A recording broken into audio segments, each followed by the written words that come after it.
Hindrance ਕੋਈ ਹੈ ਨਾ ਤਾਂ ਉਹ ਕੰਟਰੈਕਸ਼ਨਸ ਯੂਜ਼ ਕਰਨ ਕਰਕੇ ਹੁੰਦੀ ਹੈ। ਜਦੋਂ ਵੀ ਆਪਣੀਆਂ ਲਿਸਨਿੰਗ ਸਕਿੱਲਸ ਦੇ ਵਿੱਚ ਪ੍ਰੋਬਲਮ ਆਉਂਦੀ ਹੈ, ਕਿਉਂ ਇਹ ਪ੍ਰੋਬਲਮ ਆਉਂਦੀ ਹੈ? ਕਿਉਂਕਿ ਸਾਹਮਣੇ ਵਾਲਾ ਕੰਟਰੈਕਸ਼ਨਸ ਯੂਜ਼ ਕਰਕੇ ਲੈਂਗੁਏਜ ਬੋਲ ਰਿਹਾ ਹੁੰਦਾ ਆ। कुछ इस आवाज़ नहीं आ रही मेरी? अभी आ रही है? ठीक है। तो रिडक्शंस, कॉन्ट्रैक्शंस, स्लैंग्स कुछ इदां ਦੀਆਂ ਚੀਜ਼ਾਂ ਨੇ ਜਿਹੜੀਆਂ ਕਿ ਜੋ ਬਹੁਤ ਫਲੂਐਂਟ ਹੁੰਦੇ ਨੇ ਨਾ ਉਹ ਯੂਜ਼ ਕਰਦੇ ਨੇ। ਬਹੁਤ ਹੀ ਕਾਮਨ ਚੀਜ਼ ਹੈ ਇਹ, ਠੀਕ ਹੈ। ਤਾਂ ਹਰ ਕੋਈ ਯੂਜ਼ ਕਰਦਾ। ਤੋ ਇੱਕ ਆਪਾਂ ਕਹਿ ਦਿੰਦੇ ਹਾਂ ਕਿ ਲਿਸਨਿੰਗ ਸਕਿੱਲਸ ਦੇ ਵਿੱਚ ਜਾਂ ਸਮਝਣ ਦੇ ਵਿੱਚ ਸਾਨੂੰ ਪ੍ਰੋਬਲਮ ਕਦੋਂ ਆਉਂਦੀ ਹੈ? ਜਦੋਂ ਸਾਨੂੰ ਕੁਛ ਕੰਟਰੈਕਸ਼ਨਸ, ਕੁਛ ਸਲੈਂਗਸ ਪਤਾ ਨਹੀਂ ਹੁੰਦੇ, ਹੈ ਨਾ। ਉਸ ਟਾਈਮ 'ਤੇ ਆਪਾਂ ਨੂੰ ਪ੍ਰੋਬਲਮ ਆਉਂਦੀ ਆ ਕਿ ਸਾਹਮਣੇ ਵਾਲਾ ਕੀ ਗੱਲ ਕਰ ਰਿਹਾ। ਸੋ ਕੁਛ ਜਿਹੜੇ ਸਲੈਂਗਸ, ਕੁਛ ਰਿਡਕਸ਼ਨਸ ਤੁਹਾਨੂੰ ਮੈਂ ਦੱਸੀਆਂ ਸੀ। ਅੱਜ ਮੈਂ ਤੁਹਾਨੂੰ ਕੁਛ ਕੰਟਰੈਕਸ਼ਨਸ ਦੱਸੂੰਗੀ ਜਿਹੜੀਆਂ ਕਿ ਬਹੁਤ ਕਾਮਨਲੀ ਯੂਜ਼ ਹੁੰਦੀਆਂ ਨੇ, not only in speaking but in writing also, informal writing actually, ਠੀਕ ਹੈ। ਫੋਰਮਲ ਰਾਈਟਿੰਗ 'ਚ ਨਹੀਂ, ਫੋਰਮਲ ਰਾਈਟਿੰਗ ਦੇ ਵਿੱਚ ਕਦੇ ਵੀ ਅਸੀਂ ਕੰਟਰੈਕਸ਼ਨਸ, ਕਦੇ ਵੀ ਰਿਡਕਸ਼ਨਸ ਯੂਜ਼ ਨਹੀਂ ਕਰਦੇ, ਕਦੇ ਵੀ ਸਲੈਂਗਸ ਯੂਜ਼ ਨਹੀਂ ਕਰਦੇ। ਇਹ ਸਭ ਕੁਛ ਜਿੰਨਾ ਵੀ ਹੈ ਨਾ, ਸ਼ਾਰਟ ਫਾਰਮਸ ਵਗੈਰਾ, ਇਹ ਸਾਰਾ ਕੁਛ ਅਸੀਂ ਇਨਫੋਰਮਲ ਦੇ ਵਿੱਚ ਹੀ ਯੂਜ਼ ਕਰਦੇ ਹਾਂ, ਠੀਕ ਹੈ। ਸੋ ਜਦੋਂ ਕੋਈ ਸਾਹਮਣੇ ਵਾਲਾ ਤੁਹਾਡੇ ਨਾਲ ਗੱਲ ਕਰਦਾ ਆ ਤਾਂ ਕੰਟਰੈਕਸ਼ਨਸ ਯੂਜ਼ ਕਰਦੇ ਨੇ ਉਹ ਬਹੁਤ। ਉਸ ਟਾਈਮ 'ਤੇ ਤੁਸੀਂ ਕਿੱਦਾਂ ਸਮਝੋਗੇ ਕਿ ਇਹ ਪਰਸਨ ਕੀ ਕਹਿਣਾ ਚਾਹ ਰਿਹਾ, ਠੀਕ ਹੈ। ਉਹਦੇ ਬਾਰੇ ਅੱਜ ਆਪਾਂ ਗੱਲ ਕਰਾਂਗੇ। ਬਹੁਤ ਕਾਮਨਲੀ ਜਿਹੜੀਆਂ ਯੂਜ਼ ਕੀਤੀਆਂ ਜਾਂਦੀਆਂ ਨੇ ਕੰਟਰੈਕਸ਼ਨਸ।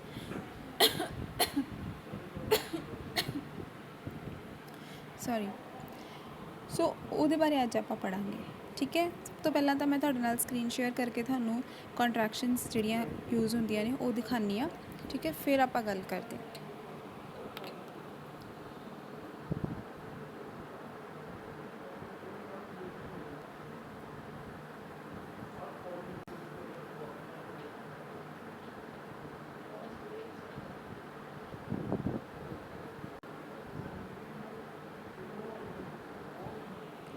ਹਾਂਜੀ, ਸਭ ਤੋਂ ਪਹਿਲਾਂ ਮੈਨੂੰ ਦੱਸੋ ਤੁਹਾਨੂੰ ਸਕਰੀਨ ਸ਼ੇਅਰ ਹੋ ਰਹੀ ਹੈ ਸਭ ਨੂੰ?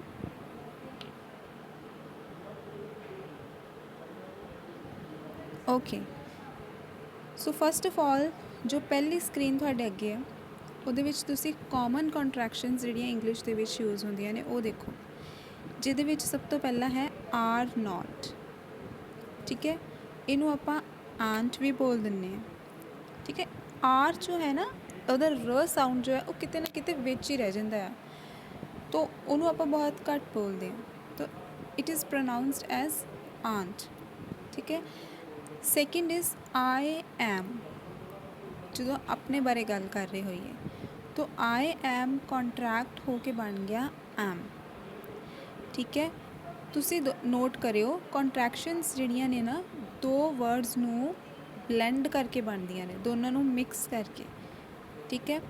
ਔਰ ਜਦੋਂ ਜਿਹੜਾ ਫਸਟ ਵਰਡ ਹੈ ਔਰ ਜਿਹੜਾ ਸੈਕਿੰਡ ਵਰਡ ਹੈ ਉਹਦੇ ਵਿੱਚ ਜੋ ਫਸਟ ਵਰਡ ਦਾ ਫਸਟ ਲੈਟਰ ਹੈ, ਸੈਕਿੰਡ ਵਰਡ ਦੀ ਸੈਕਿੰਡ ਸਾਊਂਡ ਜਿਹੜੀ ਹੈ, ਉਹਨਾਂ ਦੋਨਾਂ ਨੇ ਇੱਦਾਂ ਹੀ ਰਹਿਣਾ ਆ। ਜਿਹੜੇ ਵਿੱਚ ਵਾਲੇ ਨੇ, ਸੈਂਟਰ ਵਾਲੇ ਨੇ, ਉਹਨਾਂ ਨੇ ਕੀ ਹੋ ਜਾਣਾ ਆ ਆਪਸ ਦੇ ਵਿੱਚ ਕੰਟਰੈਕਟ, ਠੀਕ ਹੈ, ਆਪਸ ਦੇ ਵਿੱਚ ਬਲੈਂਡ ਹੋ ਜਾਣਾ, ਠੀਕ ਹੈ। ਜਿੱਦਾਂ ਆਈ ਐਮ, ਤਾਂ ਇਹ ਜੋ ਹੈ ਉਹੀ ਗਾਇਬ ਹੋਇਆ ਨਾ, ਆਏ ਇੱਦਾਂ ਹੀ ਰਿਹਾ ਔਰ ਮ ਸਾਊਂਡ ਇੱਦਾਂ ਹੀ ਰਿਹਾ, ਠੀਕ ਹੈ, as it is.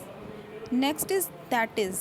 That is ਦੇ ਵਿੱਚ ਆਏ ਜੋ ਹੈ ਉਹ ਕੀ ਹੋ ਗਿਆ, ਗਾਇਬ ਹੋ ਗਿਆ ਵਿੱਚੋਂ, ਠੀਕ ਹੈ, ਕਿਉਂਕਿ ਦੋਨੋਂ ਵਰਡਸ ਨੂੰ ਆਪਾਂ ਕੰਟਰੈਕਟ ਕਰਤਾ, ਦੋਨਾਂ ਨੂੰ ਮਿਲਾ ਦਿੱਤਾ, ਦੈਟ ਨੂੰ ਔਰ ਇਜ਼ ਨੂੰ, ਤਾਂ it becomes that's. That is becomes that's, ਠੀਕ ਹੈ। ਤਾਂ ਦੈਟ ਇਜ਼ ਹੋ ਗਿਆ ਦੈਟਸ। ਇੱਦਾਂ ਹੀ ਕੈਨ ਨੋਟ ਬਣ ਗਿਆ ਕਾਂਟ। ਆਈ ਹੈਵ ਬਣ ਗਿਆ ਆਈਵ। ਇੱਥੇ ਜ਼ਿਆਦਾ ਸਭ ਤੋਂ ਪ੍ਰੋਬਲਮ ਆਉਂਦੀ ਹੈ ਸਾਰਿਆਂ ਨੂੰ ਮੋਸਟਲੀ, ਜਦੋਂ ਕੋਈ ਗੱਲ ਕਰ ਰਿਹਾ ਨਾ ਕਿ ਮੈਂ ਇਹ ਕੰਮ ਕਰ ਲਿਆ ਆ, I have done this thing, I have done this work, ਮਤਲਬ ਇਹ ਕੰਮ ਮੈਂ ਕਰ ਲਿਆ ਆ। ਉਸ ਟਾਈਮ 'ਤੇ ਸਭ ਤੋਂ ਜ਼ਿਆਦਾ ਕਾਮਨਲੀ ਸਾਰੇ ਆਈਵ ਬੋਲਦੇ ਆ, ਆਈ ਹੈਵ ਕੋਈ ਨਹੀਂ ਬੋਲਦਾ, I have done this work, ਠੀਕ ਹੈ। ਤੋ ਉੱਥੇ ਸਭ ਤੋਂ ਜ਼ਿਆਦਾ ਪ੍ਰੋਬਲਮ ਆਉਂਦੀ ਸਮਝਣ ਦੇ ਵਿੱਚ ਕਿ ਉਹ ਪਰਸਨ ਕੀ ਕਹਿ ਰਿਹਾ ਹੈ ਕਿ ਮੈਂ ਇਹ ਕੰਮ ਕਰ ਲਿਆ ਆ ਜਾਂ ਫਿਰ ਮੈਂ ਇਹ ਕੰਮ ਕਰ ਰਿਹਾ ਹਾਂ, ਹੈ ਨਾ।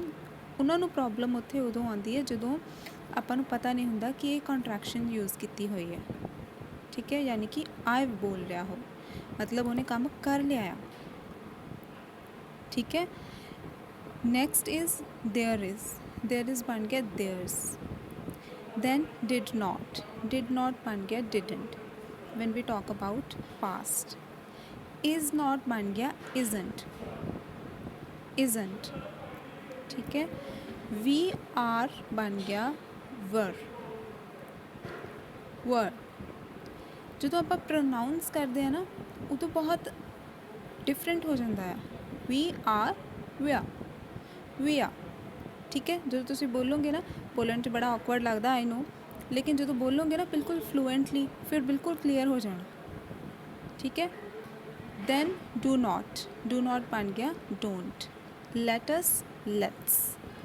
ਵਾਟ ਇਜ਼ ਵਾਟਸ। ਜਿੱਦਾਂ ਆਪਾਂ ਕਹਿੰਦੇ ਵਾਟਸ ਯੂਅਰ ਨੇਮ, ਆਪਾਂ ਇਹ ਥੋੜ੍ਹੀ ਕਹਿੰਦੇ ਵਾਟ ਇਜ਼ ਯੂਅਰ ਨੇਮ, ਠੀਕ ਹੈ। ਆਪਾਂ ਫਲੂਐਂਟ ਦਿਖਣ ਦੇ ਲਈ, ਫਲੂਐਂਟਲੀ ਬੋਲਣ ਦੇ ਲਈ ਆਪਾਂ ਵਾਟਸ ਬੋਲਦੇ ਹਾਂ, ਡੋਂਟ ਬੋਲਦੇ ਹਾਂ, ਡਿਡਨਟ ਬੋਲਦੇ ਹਾਂ, ਕਾਂਟ ਬੋਲਦੇ ਹਾਂ, ਹੈ ਨਾ। What's your name, what's your designation, ਠੀਕ ਹੈ। ਹੀ ਵਿਲ ਮਤਲਬ ਹੇਲ। ਹੁਣ ਇੱਥੇ ਤੁਸੀਂ ਦੇਖੋ, ਹਾਂਜੀ ਸਰ, ਹਾਂਜੀ ਲੈਕਚਰ। ਇੱਥੇ ਤੁਸੀਂ ਦੇਖੋ ਕਿ ਜੋ ਅਪੋਸਟ੍ਰੋਫੀ ਹੈ ਨਾ, ਹੀ ਤੋਂ ਬਾਅਦ ਇਹ ਜ਼ਰੂਰੀ ਹੈ। ਜੇ ਤੁਸੀਂ ਇਹਨੂੰ ਹਟਾ ਕੇ HELL ਲਿਖ ਦਿੱਤਾ, ਉਹ ਬਣ ਜਾਣਾ ਹੈਲ, ਔਰ ਹੈਲ ਦਾ ਮਤਲਬ ਵੀ ਡਿਫਰੈਂਟ ਹੈ, ਠੀਕ ਹੈ ਨਾ। ਜਦੋਂ ਇੱਦਾਂ ਹੀ ਸ਼ੀ ਵਿਲ, ਸ਼ੀਲ, ਤਾਂ ਸ਼ੀ ਅਪੋਸਟ੍ਰੋਫੀ LL, ਅਗਰ ਤੁਸੀਂ ਅਪੋਸਟ੍ਰੋਫੀ ਹਟਾ ਦਿੱਤੀ ਤਾਂ ਉਹ ਕੀ ਬਣ ਗਿਆ ਸ਼ੈਲ। ਤਾਂ ਸ਼ੈਲ ਦਾ ਤਾਂ ਮਤਲਬ ਹੀ ਹੋਰ ਹੁੰਦਾ ਆ, ਠੀਕ ਹੈ। ਤਾਂ it's she'll and next is he'll, ਧਿਆਨ ਰੱਖਣਾ ਹੈ, ਠੀਕ ਹੈ। Then you'll do this, she'll do this, he'll do this, ਠੀਕ ਹੈ। ਬਸ ਇੰਨਾ ਕੁ ਤੁਸੀਂ ਮਾਈਂਡ ਦੇ ਵਿੱਚ ਰੱਖਣਾ ਹੈ ਕਿ ਜਦੋਂ ਕੋਈ ਇੱਦਾਂ ਕੰਟਰੈਕਸ਼ਨਸ ਪ੍ਰੋਨਾਊਂਸ ਕਰਦਾ, ਇੱਦਾਂ ਕੰਟਰੈਕਸ਼ਨਸ ਨੂੰ ਯੂਜ਼ ਕਰਦਾ ਬੋਲਦੇ ਟਾਈਮ, ਅਸੀਂ ਸਮਝ ਜਾਈਏ ਕਿ ਸਾਹਮਣੇ ਵਾਲਾ ਕੀ ਗੱਲ ਕਰ ਰਿਹਾ। ਬਸ ਇਹ ਪ੍ਰੋਬਲਮ ਨਾ ਆਵੇ ਸਾਨੂੰ, ਠੀਕ ਹੈ। ਹੁਣ ਕੁਛ ਹੋਰ ਕੰਟਰੈਕਸ਼ਨਸ ਦੇਖੋ ਧਿਆਨ ਦੇ ਨਾਲ, ਜਿਹਦੇ ਵਿੱਚ ਸਭ ਤੋਂ ਜ਼ਿਆਦਾ ਪ੍ਰੋਬਲਮ ਆਉਂਦੀ ਹੈ ਦੂਸਰੀ ਲਾਈਨ ਦੇ ਵਿੱਚ। ਸਭ ਤੋਂ ਪਹਿਲਾਂ ਵਾਲੀ ਦੇਖੋ, ਸ਼ੀ ਹੈਡ, ਦੇਖ ਰਹੇ ਹੋ, Shri head first second line ਦੇ ਵਿੱਚ। ਹਾਂ ਦੇਖੋ, ਇੱਕ ਹੁੰਦਾ ਸ਼ੀ ਹੈਡ ਔਰ ਇੱਕ ਹੁੰਦਾ ਸ਼ੀ ਵੁੱਡ, ਮਤਲਬ ਇੱਕ ਹੈਡ ਔਰ ਇੱਕ ਵੁੱਡ। ਇੱਥੇ ਕਿਤੇ ਹੋਏਗਾ, ਹਾਂ ਨੀਚੇ ਦੇਖੋ, ਇਹਦੇ ਨੀਚੇ ਆ ਕੇ ਦੇਖੋ, ਇੱਥੇ ਲਿਖਿਆ ਹੋਇਆ they would, we would, you would, ਠੀਕ ਹੈ। ਤਾਂ ਮਤਲਬ ਵੁੱਡ ਵਾਲੇ ਵੀ ਯੂਜ਼ ਹੋਏ ਨੇ ਔਰ ਹੈਡ ਵਾਲੇ ਵੀ ਯੂਜ਼ ਹੋਏ ਨੇ। ਹੁਣ ਜਦੋਂ ਇਹਨਾਂ ਦੀ ਆਪਾਂ ਕੰਟਰੈਕਸ਼ਨਸ ਦੇਖਦੇ ਹਾਂ ਤਾਂ ਕੰਟਰੈਕਸ਼ਨ ਦੇ ਵਿੱਚ ਕੀ ਹੋਇਆ ਆ, ਦੋਨਾਂ ਦੇ ਸੇਮ ਕੰਟਰੈਕਸ਼ਨ, ਮਤਲਬ ਸ਼ੀ ਹੈਡ ਦੀ ਵੀ ਸ਼ੀ ਵੁੱਡ ਦੀ ਵੀ ਸੇਮ, ਸਿਰਫ ਅਪੋਸਟ੍ਰੋਫੀ ਪਾ ਕੇ ਡੀ ਪਾਈ ਹੋਈ ਹੈ, ਹੈ ਨਾ। ਤਾਂ ਆਪਾਂ ਕਨਫਿਊਜ਼ ਹੋ ਜਾਂਦੇ ਹਾਂ ਕਿ ਇਹ ਹੁਣ ਪਰਸਨ ਜੋ ਹੈ ਇਹ ਸ਼ੀ ਹੈਡ ਯੂਜ਼ ਕੀਤਾ ਹੋਇਆ ਇਹਨੇ ਕਿ ਸ਼ੀ ਵੁੱਡ ਯੂਜ਼ ਕੀਤਾ ਹੋਇਆ ਆ, ਹੁੰਦੇ ਆ ਨਾ ਪ੍ਰੋਬਲਮ। ਤਾਂ ਜਦੋਂ ਕੋਈ ਸਾਹਮਣੇ ਵਾਲਾ ਤੁਹਾਡੇ ਨਾਲ ਗੱਲ ਕਰ ਰਿਹਾ, ਉਹਨੇ ਇੱਦਾਂ ਹੀ ਬੋਲਣਾ ਹੈ, ਲਾਈਕ ਸ਼ੀ ਹੈਡ ਹੈ ਤਾਂ ਆਪ ਉਹਨੇ ਬੋਲਣਾ ਹੈ ਮਤਲਬ ਕਿ ਉਹ ਕਰ ਚੁੱਕੀ ਸੀ ਕੋਈ ਕੰਮ, ਠੀਕ ਹੈ। ਤਾਂ ਉਹ ਬੋਲੇਗਾ she had done this work, ਠੀਕ ਹੈ। ਤਾਂ ਜਦੋਂ ਵੁੱਡ ਦੀ ਗੱਲ ਕਰਨੀ ਹੈ ਤਾਂ ਮਤਲਬ ਕਿ ਵੁੱਡ ਦਾ ਮਤਲਬ ਕੀ ਹੁੰਦਾ ਹੈ ਕਿ ਫਿਊਚਰ ਦੀ ਗੱਲ ਕਰ ਰਹੇ ਹਾਂ, ਹੈਡ ਦਾ ਮਤਲਬ ਹੁੰਦਾ ਪਾਸਟ ਦੀ ਗੱਲ ਕਰ ਰਹੇ ਹਾਂ, ਠੀਕ ਹੈ। ਹੁਣ she had done this work ਯਾਨੀ ਕਿ ਸ਼ੀ ਡਨ ਦਿਸ ਵਰਕ।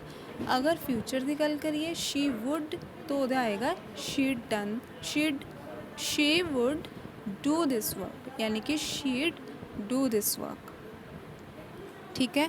ਹੁਣ ਕੰਟਰੈਕਸ਼ਨ ਦੋਨਾਂ ਦੀ ਸੇਮ ਹੈ, ਸ਼ੀ ਹੈਡ ਦੀ ਵੀ ਕੰਟਰੈਕਸ਼ਨ ਉਹੀ ਆ, ਸ਼ੀ ਵੁੱਡ ਦੀ ਵੀ ਕੰਟਰੈਕਸ਼ਨ ਉਹੀ ਹੈ। ਤਾਂ ਕਿੱਦਾਂ ਪਤਾ ਚੱਲੇਗਾ ਕਿ ਜੋ ਸਾਹਮਣੇ ਵਾਲਾ ਗੱਲ ਕਰ ਰਿਹਾ ਆ ਉਹ ਪਾਸਟ ਦੀ ਕਰ ਰਿਹਾ ਆ ਕਿ ਫਿਊਚਰ ਦੀ ਕਰ ਰਿਹਾ? ਕਿੱਦਾਂ ਪਤਾ ਚੱਲੇਗਾ? ਕਿਸੇ ਨੂੰ ਪਤਾ ਹੈ ਤੁਹਾਡੇ 'ਚੋਂ? ਤੁਹਾਨੂੰ ਅਗਰ ਟੈਂਸ ਯਾਦ ਹੋਣਗੇ ਤਾਂ ਦੱਸੋ।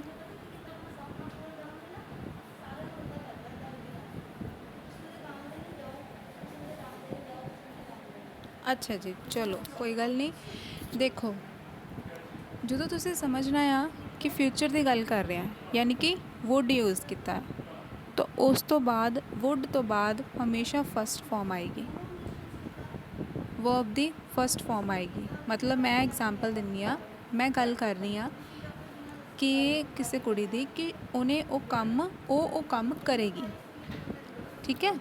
तो मैं ਕੀ ਲਿਖੂੰਗੀ कि she would do this work, okay.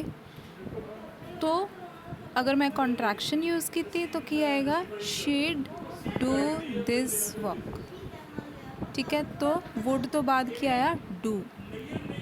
ਹੁਣ ਜਦੋਂ ਮੈਂ ਉਹੀ ਸੈਂਟੈਂਸ ਨੂੰ ਪਾਸਟ ਦੇ ਵਿੱਚ ਯੂਜ਼ ਕਰਨਾ ਆ, ਪਾਸਟ ਵਿੱਚ ਬੋਲਣਾ ਆ, ਤਾਂ ਕੀ ਆਏਗਾ ਕਿ ਉਹ ਕੰਮ ਕਰ ਚੁੱਕੀ ਸੀ।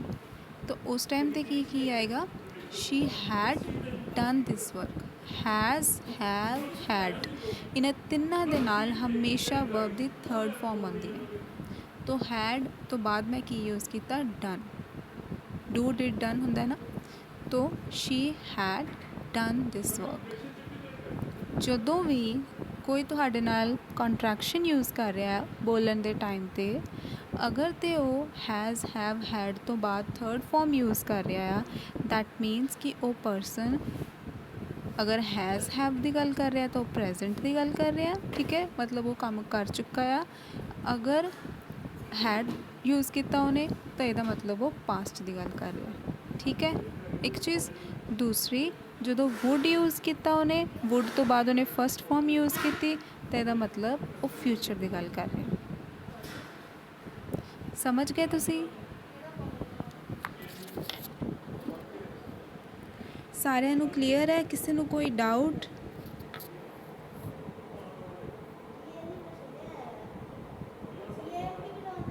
ਮੈਨੂੰ ਲੱਗਦਾ ਤੁਹਾਨੂੰ ਸਮਝ ਨਹੀਂ ਆਇਆ, ਕੋਈ ਜਵਾਬ ਨਹੀਂ ਦੇ ਰਿਹਾ।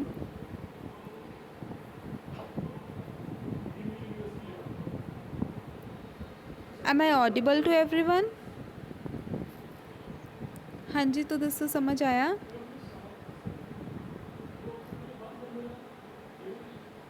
जे नहीं समझ आया मैनू दसो, मैं दोबारा दस दिनी है। अच्छा जी, मैनू लग ही गया सी पता, जिदा रिस्पॉन्ड नहीं कर रहे सी। ठीक है, देखो जो हैज़, हैव और हैड है, तीन ने, ठीक है।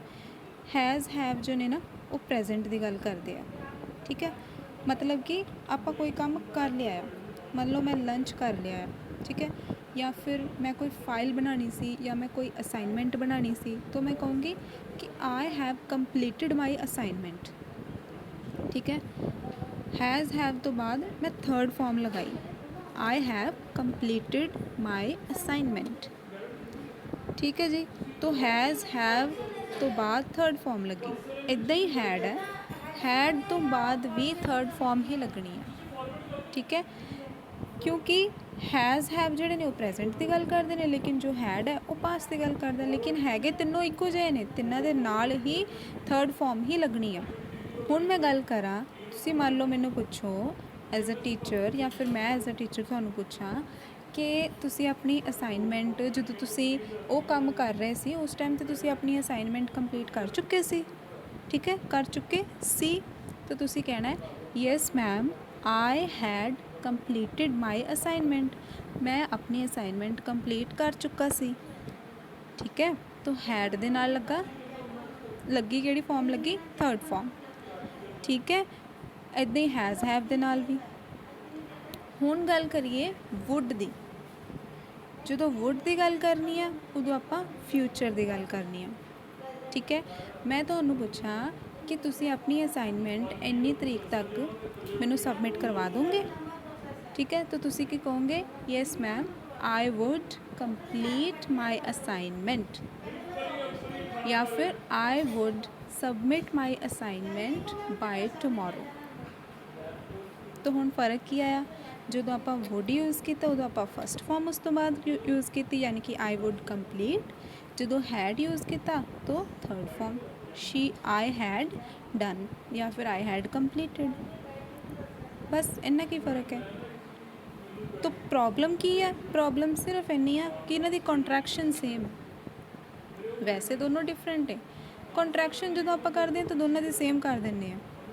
ਇਹ ਜਿੱਦਾਂ ਹੈਡ ਹੈ ਉਹਦੇ ਵਿੱਚ ਆਪਾਂ ਉਹਦੀ ਇਕੱਲੀ ਡੀ ਲਗਾ ਦਿੰਦੇ ਹਾਂ, ਠੀਕ ਹੈ, ਹੈਡ ਦੀ। ਇੱਦਾਂ ਹੀ ਵੁੱਡ ਹੈ, ਉਹਦੀ ਵੀ ਇਕੱਲੀ ਡੀ ਲਗਾ ਦਿੰਦੇ ਹਾਂ, ਬਾਕੀ ਸਾਰਾ ਗਾਇਬ, WOUL, ਠੀਕ ਹੈ। ਉਹ ਸਾਰਾ ਹਟਾ ਕੇ ਸਿਰਫ ਡੀ ਲਗਾਤੀ। ਇੱਦਾਂ ਹੀ ਹੈਡ ਹੈ, ਉਹਦੀ HA ਹਟਾ ਕੇ ਡੀ ਲਗਾਤੀ।